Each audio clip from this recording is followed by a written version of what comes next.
Professor said verse 3, come back to the Lord wherever you do, and he will establish your plan. Proverbs chapter 3, Proverbs 16, verse 3. တောက်တချာ တောတကြခန်းကြီး16ခန်းငယ်3ကိုပြုတော်မူတို့ကိုထာဝရဘုရား၌အပ်လော့ တို့ပြုလေတေဤအကြစီစိုးသည်တည်လိမ့်မည် တောက်တာ တောတကြခန်းကြီး16ခန်းငယ်3တောတကြခန်းကြီး23ခန်းငယ်20နဲ့သင်ကိုဖြစ်ပွားစေသောအဘ၏စကားကိုနားထောင်လော့ အတ အသက်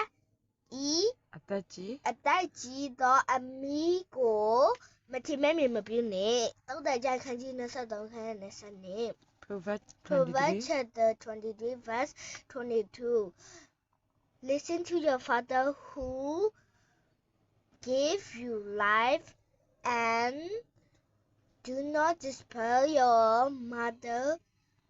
when she is old Proverbs chapter 23 verse 22 This is for God so let the word that he gives one only said that whoever believes him shall not perish but have everlasting life. Gentry ကျွန်ဒီစစ်စစ်ယောဟန်ခန်းကြီး3ခန်းရဲ့16ထာဝရ ဘုရားသခင် ဘုရားသခင်သားတော်ကိုယုံကြည်သောသူပေါင်းတို့သည်ပြည့်စုံခြင်းတို့မြောက်